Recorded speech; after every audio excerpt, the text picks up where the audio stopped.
FORA.tv. The world is thinking. What about managers? That seems to me to be the one. But I don't know, Jay and I. I mean, I don't know how you feel about this. I think managers are really, really important, but I'm not sure a good or bad one can be worth more than 3 or 4 wins a year, which obviously can cost you a pennant, obviously. Even in-game strategy, I mean, it just seems like... I think that what a manager does outside of a game is actually probably more important. I think a lot of people in this room could handle the strategy stuff, but no one in this room could handle like the personality stuff and kind of just helming a team forward for 6 months. That's the part that no one here could do, and that's the part that actually can be the bigger challenge. And I always get in trouble at Baseball Prospectus for saying this, but a guy like Dusty Baker, who's not a very good in-game manager, is still the right manager for the right team.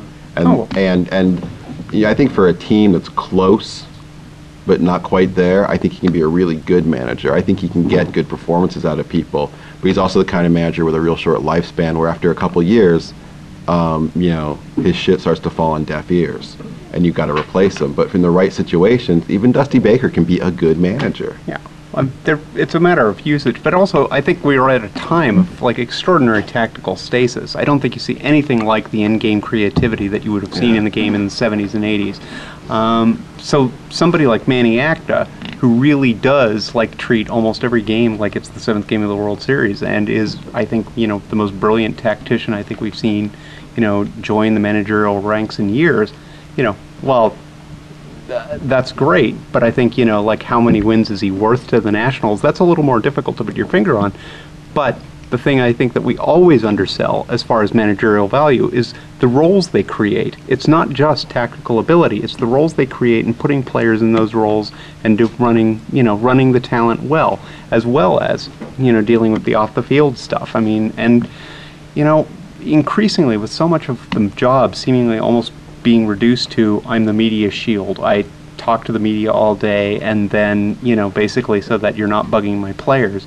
And I answer all of the stupid questions. I mean, put my kid up here on the desk when we have a bad game. Yeah, I mean, that stuff, you know, like that is being a great communicator is such an important part of the job today that, you know, like I don't know if it means that we'll never see like an Earl Weaver ever again, or somebody whose people skills might not necessarily. Yeah, I hate to say it, I think everything is cyclical in baseball. I think we will see people like that again. And I think that might be, you know, I mean, you want to talk about inefficiencies, I think that might be one. I think you might see some people start to think, I mean, I think Christina's right, is, you know, in game right now, every team's doing it the same way pretty much. It's a fixed, cemented template that everyone's using, and I think you're going to start to see some people, I think it's going to come out of the analysis side, start to realize that might not be the right way to do things, and maybe we should challenge these notions, and maybe we should stop.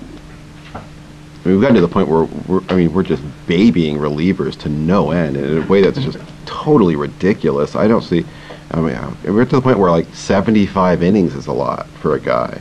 You know, and I talk to some of these players, and they're like, and obviously they're players, and they have, you know, they would tell you they could, you know, throw 190 innings out of the bullpen.